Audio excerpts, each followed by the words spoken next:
paranormal. It surrounds us. It's everywhere. Tonight, you will hear from the people who live and work within these highly active locations, all in the efforts to discover America's most haunted. With your host, ghost hunter and author, Dan Terry.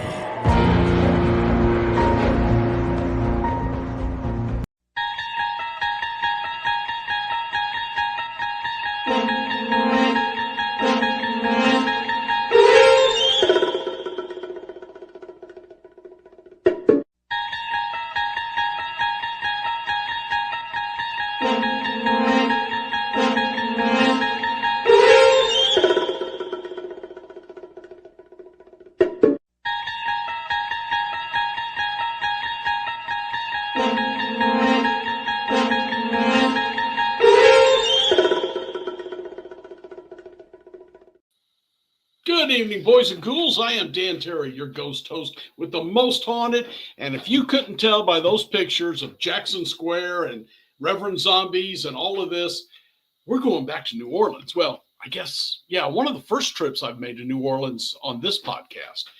But you guys who know me know this is my favorite city in the world. I've gone there, gosh, I don't know how many times now. And the food is great. I'll bet you I've taken over 20 ghost tours. Every trip I go down there, I take at least 2 or 3 ghost tours, and always different people. A couple of them was really fun. I had one, and I can't remember the name of the group, but I've had it on my old podcast because the dude who was giving the tour was on meth, and he was scratching, but he was telling the greatest stories while he was scratching all over. He was an awesome tour guide. But what I wanted to bring you tonight is Jennifer Talley, and she is a medium, paranormal investigator. She works with New Orleans Paranormal Society. They do actual ghost hunts in a couple of haunted places down in the Crescent City that you all can go on to. And we're going to talk about some of the haunted places, including the last hotel I stayed in last time I was there, which was the Andrew Jackson. So let's bring up Jennifer and get onto these stories. Jennifer, I'm so glad you came on because, man, I love that city. If I could afford to live down there, as long as it was in the French Quarter, I would. You know what? If I move out of my apartment, I'll put you on the list because that's where I live, is in the French Quarter. I don't think I could afford it. It would be tough to leave. I'm living on a mountaintop. So. What's that? So don't expect a lot of square footage. Yeah, I figured that out. I saw the one that Angelina Jolie and Brad Pitt had, and it's what I would have called a barn, but I know they wanted like $3 million for it or something. They did. And, I got to say, just one real quick thing, which a lot of people don't know. I found out the last couple times I've been down there, Nicolas Cage is absolutely hated down there, isn't he? You know what? I'm not on that bandwagon. I love him. But yeah, the tour guides, a lot of them I've heard just trash the guy. They do. Everyone I've been on since he put that pyramid up in St. Louis Cemetery #1, everyone's just on him. They love John Goodman. They love Dan Aykroyd. Hate Nicolas Cage. I didn't actually live here when he lived here. So some of those tour guides may have and have had, I've heard people who say, oh, I had one experience or another in a bar or whatever. The only interaction I've ever had with Nicolas Cage has been great. So, But again, I didn't live here when he lived here. So, right. So perspective, I suppose. Well, you are in probably, and I know a lot of cities claim this, but I think you're in the most haunted city in the country. Sure. Every building has its ghost. I once had a series of photos that said haunted on the realty signs. And there were so many of them that did that back a few years ago. Yep. What do you find in the Crescent City? Since our particular focus is in the French Quarter, we do get that question. where's the haunted places? And my answer is All of them. all of them. No, they really do. They really do all have their energies. Mhm. And it's transient is what we found. A lot of people point to a house and say, okay, who's the ghost there? And more often than not, the answer is whoever's there at the time. Our tourists are living and dead. We're a pass-through place a lot of times. And there are a few that have their what we call house spirits, but yeah, it's intense. We have people, mediums especially, that come from other areas. And if I know ahead of time, I warn them, you better bring some stuff to clear yourself off with, because as soon as you walk into the French Quarter, you will feel the weight of the energy because it's so intense. I left town last week to go see family in Wisconsin, and I had to sleep for a day solid after I got there because I just could feel lighter, and I didn't understand how tired I was from being around that energy, such intense energy all the time. So it's insane. Sounds like it. I am not psychic in any way, medium, nothing like that. So I walk through a haunted place and it's just a dusty building to me. Then again, I've got friends who see ghosts, and I do not envy them in any way. Yeah. I'm lucky. Mine just turns on and off by itself. I don't control it. I'm not a medium that does readings or anything like that. So far, people ask me, what can you do? And I haven't found ability-wise something I can't do. Okay. Physical medium, every extra sense. I'm starting to see auras. You don't have to be dead for me to connect with your energy and know something about you. Okay. It's been quite the recent ride for me. Because growing up, sure, I saw a dead person here or there, but geez, that was in the 70s and 80s. You talked about that back then. Nobody. No. Nobody. So you had to keep to yourself.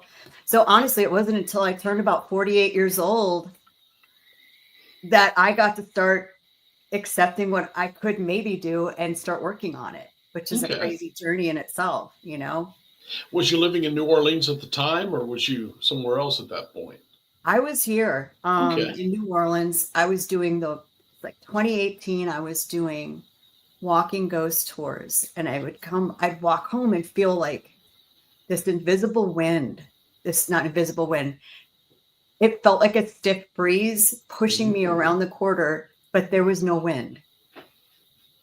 And other weird things started to happen. So I had a voodoo priestess come over and said, what is going on with me? I have a feeling I'm supposed to see dead people, and I'm not like, they're like, why can't you see me? You should see me. And she said, that's exactly what it is. Okay. And then it took me a few more years to find someone as an instructor, which, don't you think that's weird? In New Orleans, you couldn't find someone.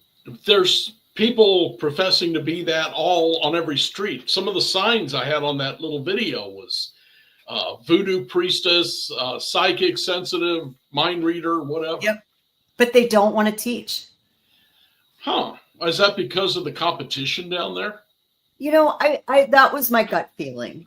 No one would really give me a straight answer, but that was my gut feeling. Yeah. And then I finally found someone to help figure out what it is I could do. And then we kind of just gone from there. And I've got a few other people that I mentor with. So, and I'm trying to start a school for that as well, for people to have a legitimate outlet, because we see a lot of people on our public ghost hunts.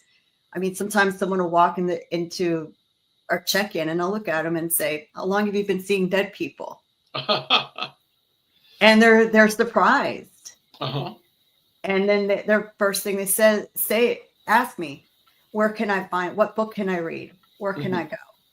And it breaks my heart, because I know the struggle. You think you're going crazy. You really think you're going nuts, because you hear these voices. And I woke up one morning and there was this voice in my head, a Southern woman saying, well, peace, love, and cheddar biscuits. What? I'm serious. I thought, who are you? And if I didn't have a mentor at the time, it was like that song you can't get out of your head for 6 days. I was like, what is this? Am I nuts? Why am I thinking this weird phrase? I've never heard this in my life. Ended up to be the grandmother and great aunt of a woman who was on my ghost hunt 6 days later. Okay. I started hearing it the morning after the lady booked. 6 days. Now, and I didn't even know I was going to be doing that for her. Is this happening more often? Which? The reason I ask is over the last few years, and I'm going back to 2017 on, when I was going on ghost hunts and I was doing public ghost hunts and mostly always for charity, but I would do dowsing rod, and family members of these people were coming through. And it was, I've been doing this for years and years and nothing. And now almost every time some family member was coming through wanting to deliver a message. Once I had this poor biker guy who had been trying to get a hold of a friend of his who suicided, laying on the floor in a fetal position crying. Oh, because the guy finally got through. But it was constant. I did one in a brewery, and this kid, a spirit kept interrupting, and we finally figured out this kid, several years before, driving home from work at 2 a.m, found a guy dead on the side of the road, called the police, and stayed with the body till they got there. And the guy had been waiting for his chance to say thank you, and then was gone. Oh, goosebumps. But it's just constant. It was constant back then. Well, and I ask a lot of people like you, is this something more frequent now? So it's you. Those of us who do this on a regular basis, there's a gossip network in the spiritual realm. That's the best way I can explain it. So when you are consistently opening up these portals of communication, and anything we use is that. It's not just Ouija boards, Sure. Any form, dowsing rods, ITC, doesn't matter. Then as you're connecting with the other side, it starts to get around. If you come see this person and you need to speak, you can speak through this person. This is the person that can facilitate that. So as you do this consistently, and I see this with some other investigators who actually start to say, oh my gosh, all of a sudden I have abilities. Oh no, you always did. Now you're aware of them because you're used to connecting with that other side. That could be. That makes sense. That's my theory, is that word gets around. This guy is going to be doing this on this date. This person, this girl. Now this is where you can go to if you have to deliver a message. Absolutely. Yeah. I believe that 100%. I was living near the St. Louis area, and I was in middle Kansas. Like I said, helping with a charity event for some friends when this guy come in from Kansas. I never met him, but somehow his buddy finally come through to him. So it was just, I don't know. It just seemed like it was happening more and more often as time was going by at that point. And again, been doing it since 79. Never had this happen before. But then the veil's thinner. You hear that said a lot. Yeah. The veil is thinner. And it's more accepted, this kind of stuff. So people are doing it more often. Lots more groups are doing this. Okay. These kinds of things. And so it's getting around, I think, on the other side. If you need, they need those. They need to check those boxes. These dead people, these humans without the human suit on anymore, because that's what they are. They have a checklist in order to cross. Okay. In spirit life review, purgatory, whatever you want to call it. And so us facilitating these events, we're helping that and deliver those healing messages in order for them to cross over and move on to what they're supposed to do next. Okay. So it's good. It's when we get opportunities like that, or people like that come forward to you or any groups, it's a privilege for me when it happens to me. It's a privilege to me to be able to deliver that message to between the living and the dead. So now that the person who's passed can heal and move on. The person who's alive got a little healing, got that hug from grandma or whoever it was. Mm-hmm. It's such a cool thing, but it'll keep happening. Well, my thing was, okay, you think this is for you? Here's the rods. Let me show you how to use them. Talk. And I'm out of it. I'm not an operator here. But all right, let me throw a couple of things because there's some hotels down there. And the first one I want to ask you about is my favorite one, which is the Hotel St. Helene. Okay. Which is in the same building as that pharmacy museum. Yes. Is there anything there that you're aware of? I've never been in the hotel, but the pharmacy museum is a whole other story. Okay. That is where, well, it was the first pharmacy in the country with a licensed pharmacist. Mm-hmm. Dr. Dufilio was the first licensed pharmacist in the United States. He ended up selling that to another pharmacist named Dr. Dupas. Mm-hmm. And now we're going to start with, we're not sure what we can prove and what we can't. However, his medical journals are in some museum somewhere in the United States. Rumor has it. He was working on the painless birth, is what he called it. He was experimenting on C-section. And not all of his volunteers were willing. And not all of them survived. And there was no anesthetic. Okay. Neither mom or child. And so the rumor is that the bodies were disposed of in one way or another. I actually talked to one of the curators at the pharmacy museum very recently and asked him, because for a while the museum's like, we're a wedding venue, we can't talk about the haunty stuff. And I asked him, I said, so you're going to talk about the haunty stuff now? Because women across the street are passing out. Wow. And he said, yeah, our brides are passing out too. So we're going to have to start addressing it again. And they have. His belief is that it's the victims that are there. Makes sense. One ghost tour were the ones with the stories that my husband did 2018, 2019. He had the group across the street. He wouldn't stand in front of the building for a lot of reasons. And one lady on the tour started doubling over in pain in her abdomen, lower abdomen. And he looked at her and said, "Are you pregnant?" And she said, "I don't think so." And he said, "Are you sure?" Better go check. On the tour, they passed a local pharmacy. She got a test. She went into the bathroom at break, and guess what? Yes. She sure was.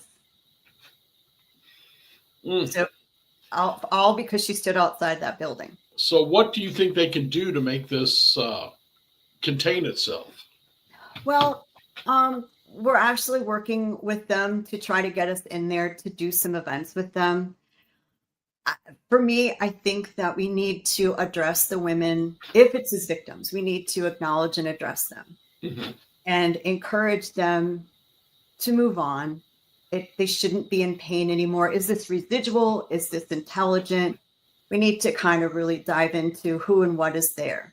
Okay. Dr. Dupas would be another story if he still was there. But the reasoning for him to maybe try to move on or move to another location is when he passed, they did an autopsy and found that his brain had holes in it because he was afflicted with syphilis. Okay. So now you go into theology is, okay, are you serving a sentence on the other side because of what you did? And how much of it did you actually know you were doing and you weren't afflicted by disease? And then, okay, let's get through that and figure out what we have to do to move you on. So it's the process to go through that stuff. I know we're going to talk about another hotel. We had a 4.5-year process with the spirit there. Well, let me start with one more first, and that is the Montleone. Okay. I was there one weekend, and I had my granddaughters there. It was the only trip I didn't do a ghost tour. But is there any stories with the Montleone? because it's a beautiful, huge historical place. It's gorgeous. And I know there are, I just don't know them. But Okay. what I know, what I've heard of, it's children. And I want to say it might have been an orphanage or school at some Okay. point, or the buildings on that property.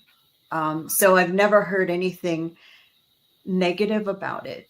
Most of it is children. I think people in the ballroom have seen spirits dancing, so then some residual with that. I often wonder if Truman Capote came back, because he was born here, and that was the first place out of the hospital he went to, because his parents were staying at the Monte Leon. Yep. Oh. They were staying at the Monte Leon. Mom went into labor. She had Truman here at one of the hospitals, and when she was released, they went back to the Monte Leon. I had no idea on that one. Yep. Did he visit there again in his older time when he was a writer? I don't know, but I have to imagine he did, because they have a lovely window full of artifacts that are his stuff. So I have to believe he did come back. And I've not been to this one yet, but I was walking down the streets last year, early in the morning. Lovely lady come out of a place that said haunted hotel. Yes. And she actually caught me taking a picture of the sign, and she said, "Oh, do you want to come in?" She took us in and took us to a room where the Axeman of New Orleans allegedly stayed, and showed the axe they found in there. And she was just so sweet, so kind. I really got to go back there. Told me about people running out screaming in the night.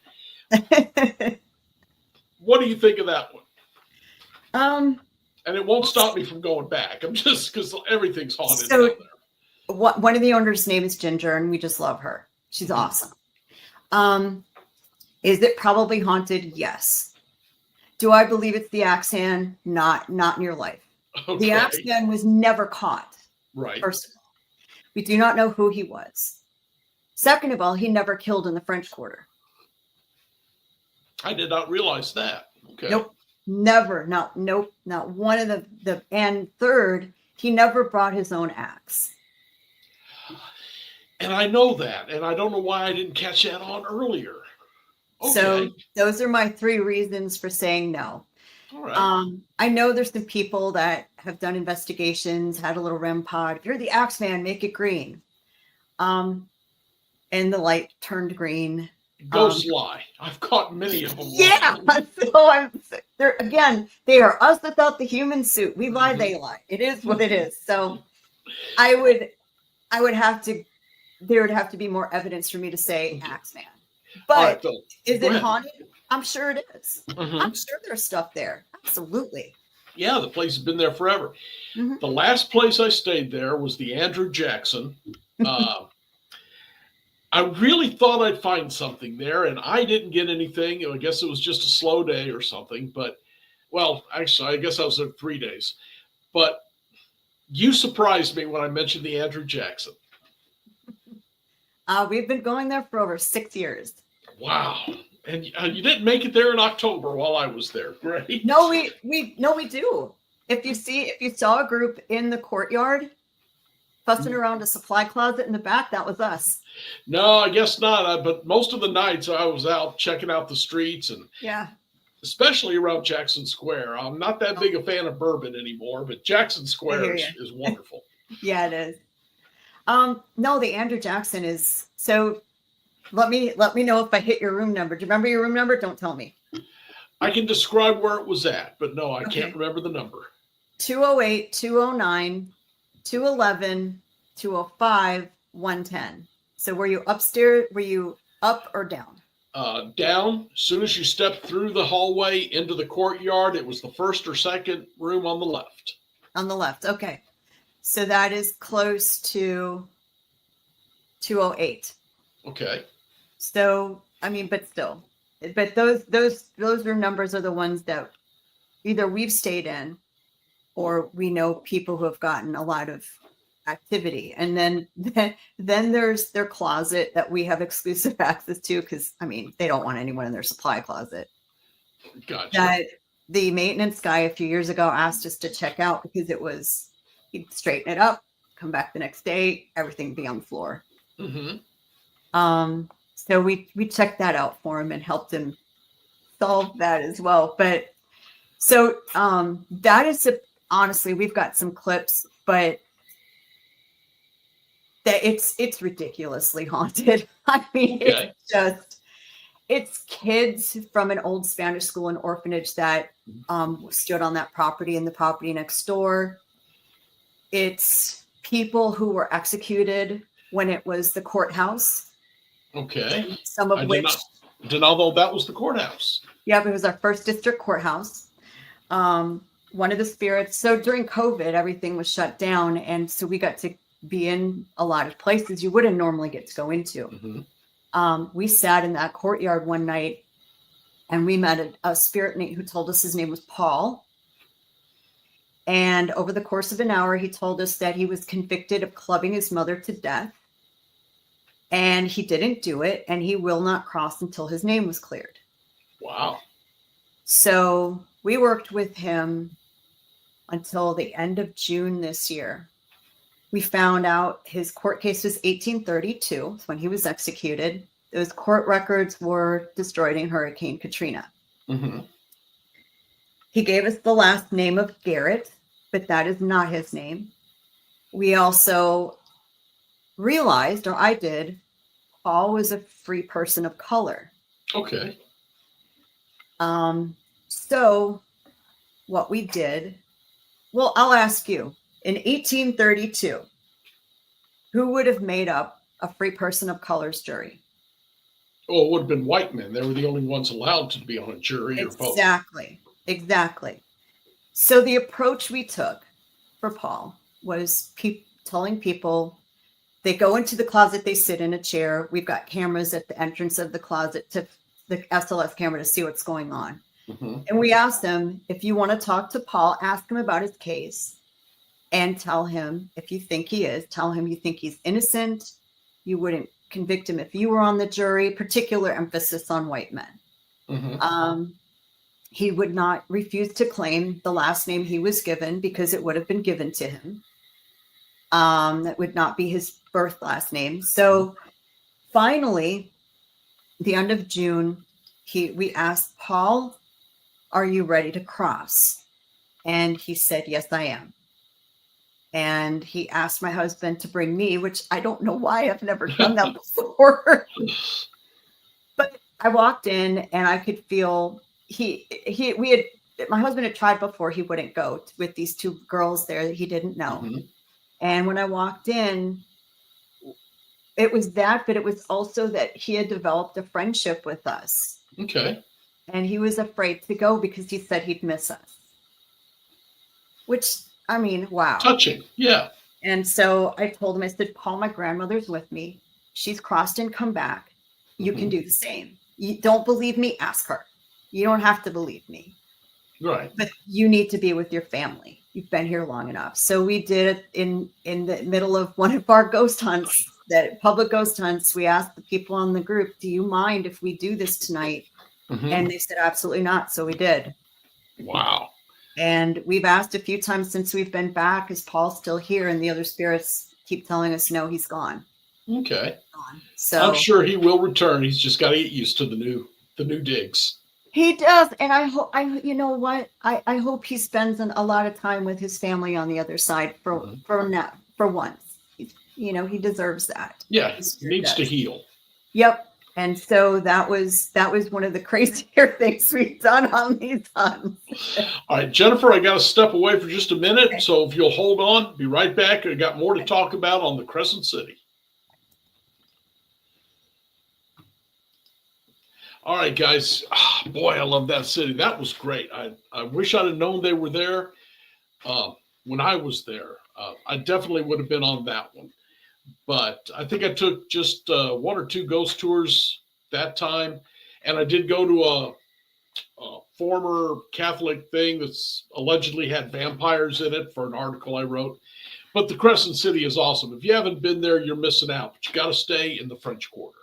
And while we're talking about all this, there's a few other things you got to do, and that's listen to this. And I'll be right back. The UNX Network presents a health and wellness spiritually based brand of hemp-derived CBD products made by Hopewell Farm in Harrogate, Tennessee. We apply our Kathara energy work with all of our plants and products. Our products made in small batches with only 2 ingredients of pure hemp, full-spectrum crude oil, and coconut-derived MCT oil. Third-party lab tested for potency and legal THC levels with 6 strengths of 1 ounce oil to choose from. Know what you're buying and get what you pay for from Hopewell Farm. Applied directly to a specific area, Hopewell Farm topical salve in 1 ounce and ½ ounce sizes made with pure hemp crude oil, comfrey extract, and all natural ingredients. Find the Hopewell Farm link and coupon code on the UNX Network website at unxnetwork.com. That's unxnetwork.com. While most near-death experiencers return to this plane of existence with alluring tales of their time spent in the presence of the divine, what happens when one crosses the veil into the afterlife, into the void? In the new book, Dying to Meet Them, Mindy Toutfest describes her journey to the afterlife after a devastating aneurysm, how a strange turn of events would lead her to spiritual growth, divine healing, UFO experiences, and a greater understanding of the universe. Get your copy of Dying to Meet Them today at Amazon.com or visit unxmedia.com for more information on this book and more amazing selections from UNX Media Publishing at unxmedia.com. Friends, remember at the end of the show, I always stop and talk about why you should be members of the UNX Network. UNX Media is just part of it. There's a lot of free stuff that comes on just for becoming a member, and it's free to become a member. But we'll talk more about that afterwards because I want to get back to the New Orleans. I love this town, and Jennifer knows more about it than I do, and I love hearing her stories. Okay, anything else about the Andrew Jackson before we move along? Do you want to see some stuff? Yeah, of course. So I'll preface this video. I can play. We put some clips together for a presentation for the chamber, and this was part of it. Now, the kids and Paul aren't the only spirits there. There's a particular spirit at the Andrew Jackson that wants to be called Master. Wow. There's a debate between us as to whether or not he was ever human. If he was human, he's old, and he was not a fan of my husband and was a little bit too much of a fan of me for my husband's liking. So we sent my husband into the Andrew Jackson by himself to figure out what he could do to get on Master's good side. So I do have a video you can just see of that and a few other things that we have. Oh yeah, please go right ahead. And then AJ. All right. Let me know when you're ready. There we are.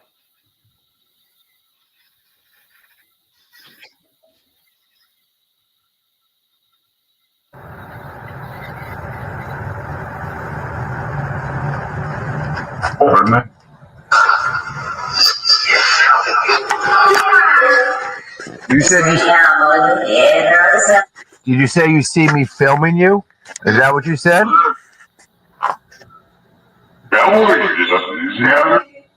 Did you say I see you filming me?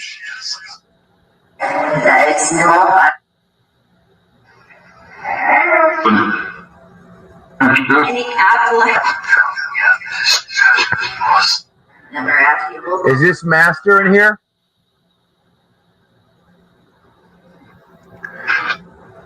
If this is, can you make one of these lights go off on me?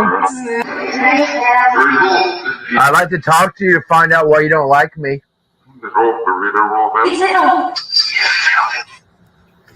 Are the boys here tonight? Walter, are you here?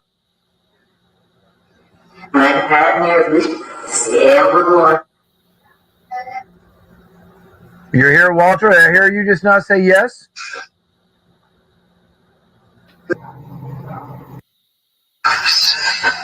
Hey, Walter, do you want to see Fun Grandma?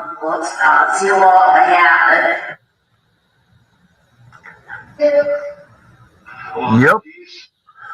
She's on her way. She'll be here in a minute.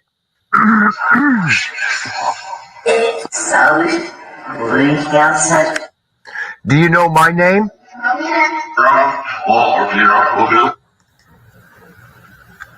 Does anybody know what my... Does anybody know what my name is?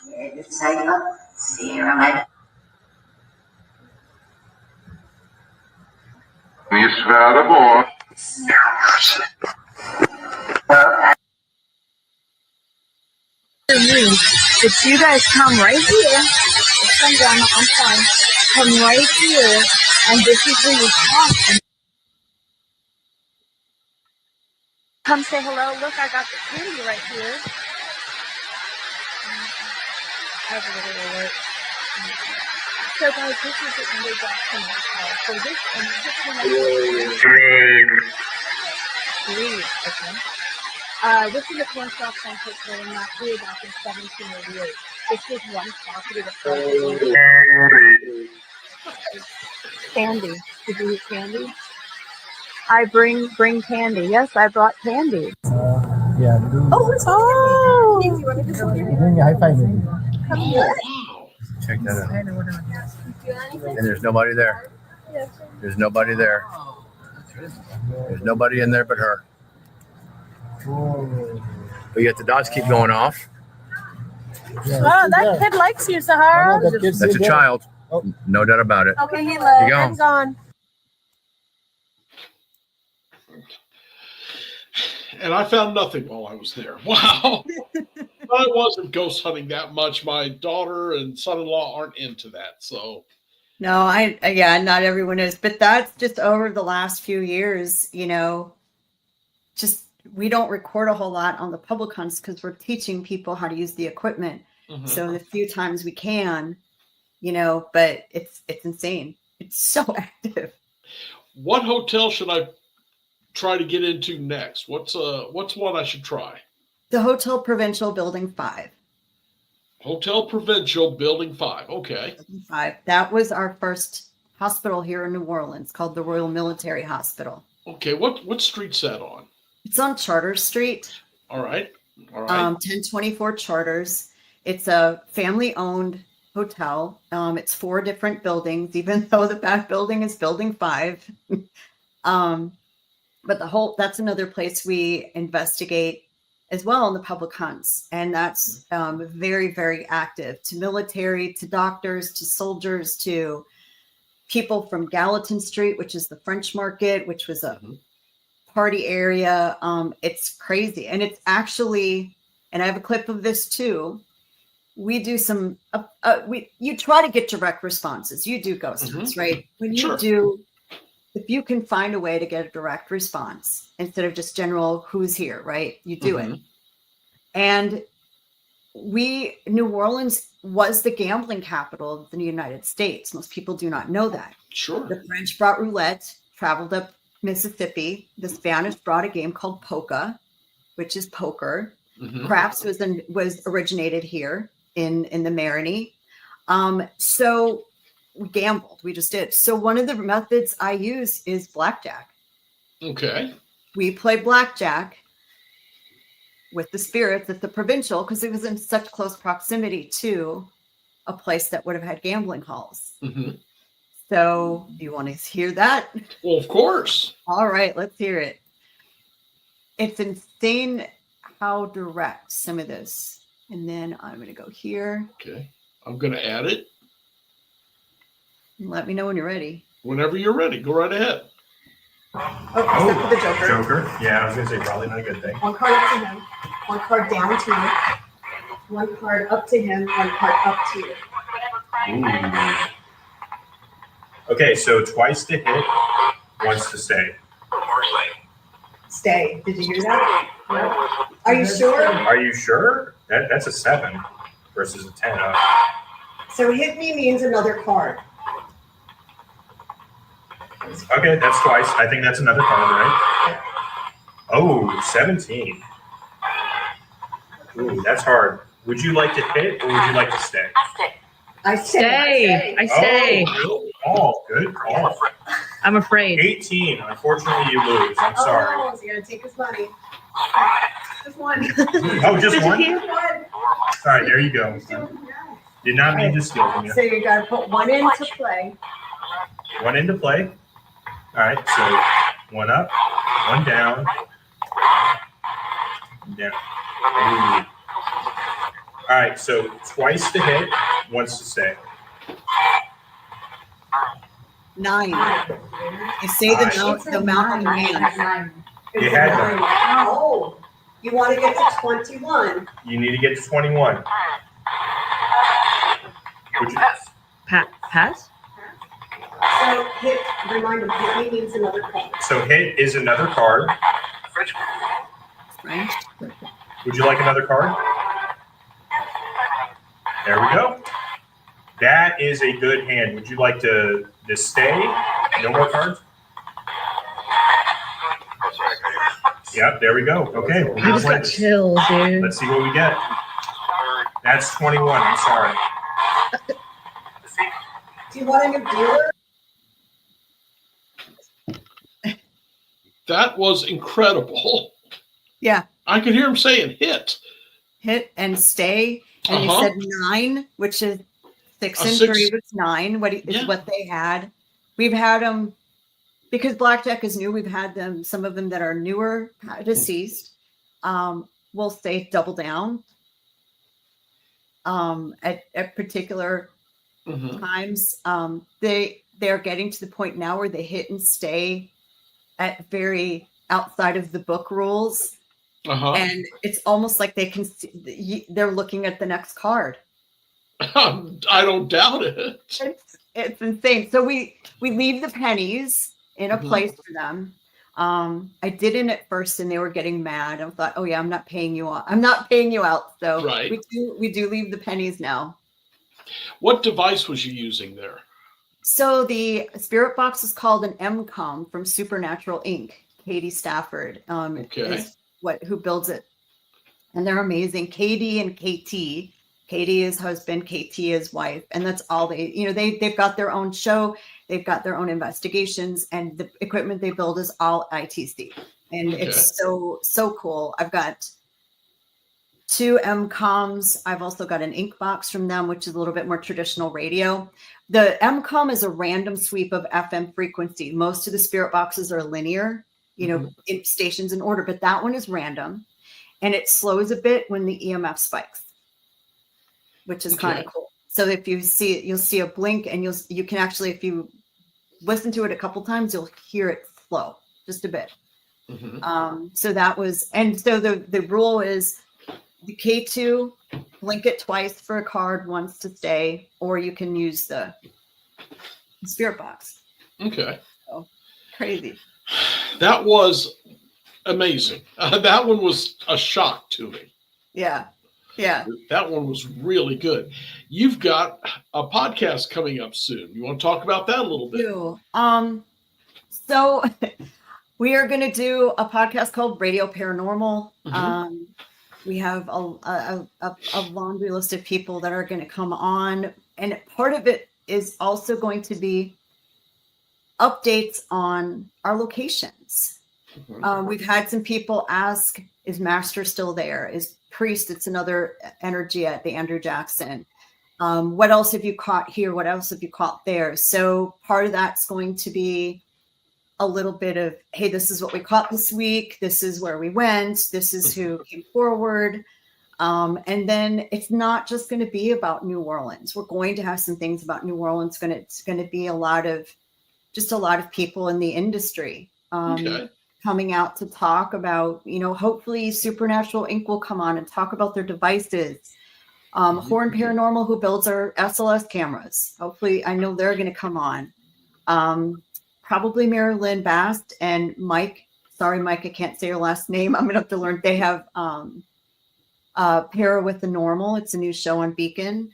They're the Beacon TV, so hopefully they'll come on as well. So lots of different people. We're going to have a vampire on there, practicing blood drinking voodoo priest vampire is going to be one of our guests. And I wish I'd known about him. I finished 2 articles for the Next magazine.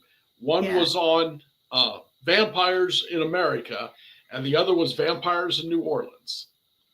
But I couldn't find any who would talk to me. Oh my gosh, Papa Czar. His Balthazar. He's going to kill me. I cannot say his last name. He actually has written a book on a few of them. Okay. And he works at a place called Voodoo Authentica here in the French Quarter. And he will talk to anyone who wants to hear all about it. I'll have to get him on the show then. You need to. He's amazing. He's such a teddy bear. I just love. He's one of my favorite humans. Really. One of your favorite humans. Yes. That will be the what people need to be looking for. Yep. The logo for it. And how about your team, New Orleans Paranormal Society? Big group. Apparently, they're pretty busy.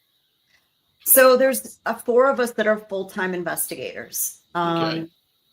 And we do primarily public hunts. We have one particular client that we do private investigations for, and their parishioners, if they need to.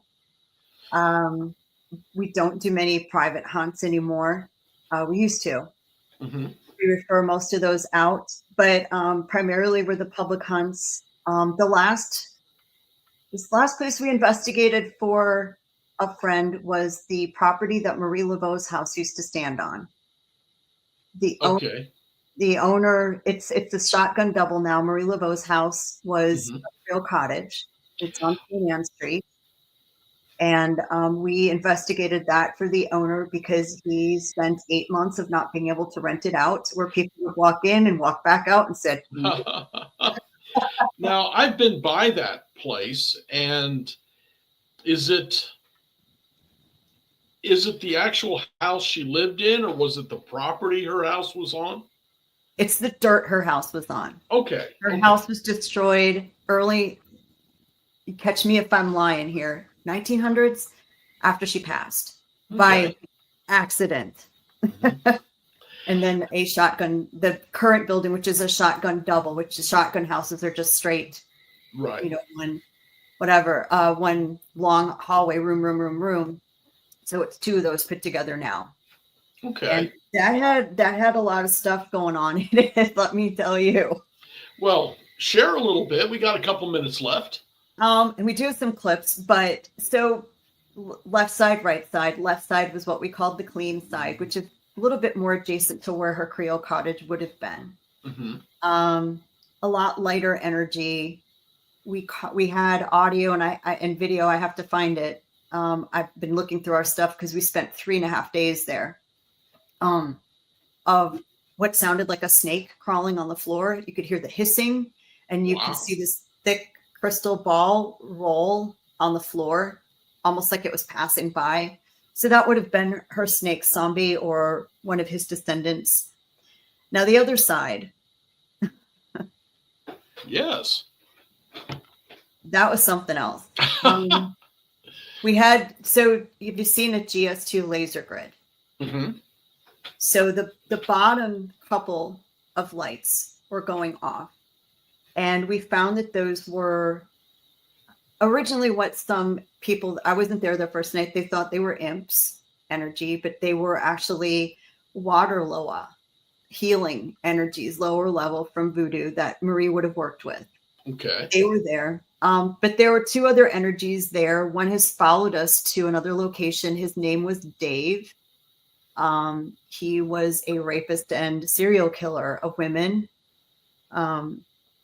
And he has no respect for women. And if you could think of any foul thing to say from somebody who would rape and murder a woman and then sit in their house and eat and read the paper after, that's the kind of person we were dealing with.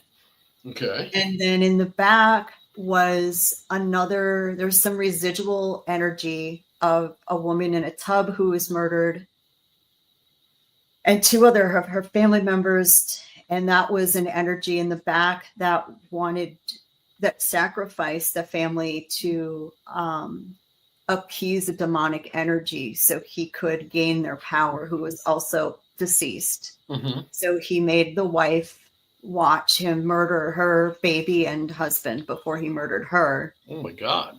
And so those two energies were those were pretty foul. Those were bad. Yeah. So we took all of that evidence to a contact of ours that we work with in the Catholic Church. And they did send a rector and deacon into the property to do not a blessing, but they did a clearing of the property. And 1 week later, to the day, the property was rented. I'll be darned. Yeah. That's wild. So those spirits had nothing to do with Marie Laveau. They're just absolutely they came in after. Yep, absolutely. Marie Laveau is not a villain. She's not evil. She was nothing that was portrayed other than a hairdresser on American Horror Story. They got that part right. She was a beloved member of New Orleans society. I've never seen that one, but I really didn't want to. Spend a lot of time on the tours debunking that one. But Hollywood is as Hollywood is. So. Oh, yes. Jennifer, there's so much more we need to talk about the Crescent City, but I just don't have the time. It's okay. So hopefully I can get you to come back again soon. Anytime. And thank you for the invite. It was my pleasure to be here. I appreciate it so much. So you've got New Orleans Paranormal Society, and we've had the website for that coming up a few times, which was, if I remember, NewOrleansParanormalSociety.com. Yep. And is any of your EVPs or any of your videos available? They are on our website. If you look at About Us and Evidence tab, there's that. We have a shop tab with cool merchandise, some of it designed by local artists, some of the graphics. And then it's also any as good as this one with the skull and the voodoo thing. It's one of my favorite New Orleans shirts. That's why I wore it tonight. Check it out. You might find one. All right. And then a link to special events that are upcoming. We had a weekend with Dale and Spratt from Ghost Brothers early October. So anything like that comes up, we do that. And then our nightly ghost hunts. If you wanted to, go ahead. Sorry. No, I pushed the wrong button. Our nightly ghost hunt. If you want to give it a shot. All right. Investigator for an evening. And they can get tickets from your website, right? Yes. Yeah. All right. Well, Jennifer, this has been an absolute delight. Thanks for coming on, and we'll get you back soon because, like I said, there's a lot more stuff I want to chat about. Yeah. Especially the vampires. We can do it. All right. Take care. Thanks for coming on. All right, friends. Well, I've had my New Orleans fix for a while, but I still got to get back there. Maybe I can catch one of their tours when I do get back. Hey, I do want to remind you, good folks, about joining the UNX Network. It's free. You go to unxnetwork.com, drop down a little bit, put your email address in, and just for doing that, you get automatic access to the blog. And let me tell you guys, the blog has been going crazy lately. We've had cube-shaped UFOs, tic-tac-shaped UFOs, more military people coming out to talk about what they've seen. We've had Mothman seen over the Mississippi River. We've had all kinds of stuff going on, and we talk about it as it happens. We also have the monthly or the newsletter, which comes out when we talk about the shows and the guests and all of that. And we get the magazine. Now, this is the neat part. You get the magazine for free sent to your email address, or you can order a copy. It's paper. That's a little more expensive, but this comes free. It's got all of us, all the people and more with UNX Network writing. The one on the left there, I've got an article on the haunted battleship North Carolina, another one on Halloween legends. And when I'm talking legends, I'm talking the old razor blade in the apple, the drugs put into the candy. There's just a little bit of truth to all those legends, but it's nothing as big as they blew it out of proportion back in the 80s. So a lot going on, and you can be a member. We got the UNX conference every year. Last year we had, well, this year I should say, we had some crazy stuff going on because the hotel was haunted. That was in Springfield, Missouri. I think they're going to go to a new one now. We've held it there twice. And so much going on. So join up. It's free. You got to be on there. And again, thanks to my guest, Jennifer. She was incredible. But I want to thank you all for being on. And, you know, we're approaching wintertime now. It's actually starting to get cold. So I do want to remind you, good folks, to stay warm, stay dry, stay safe, and most important of all, stay spooked. Good night.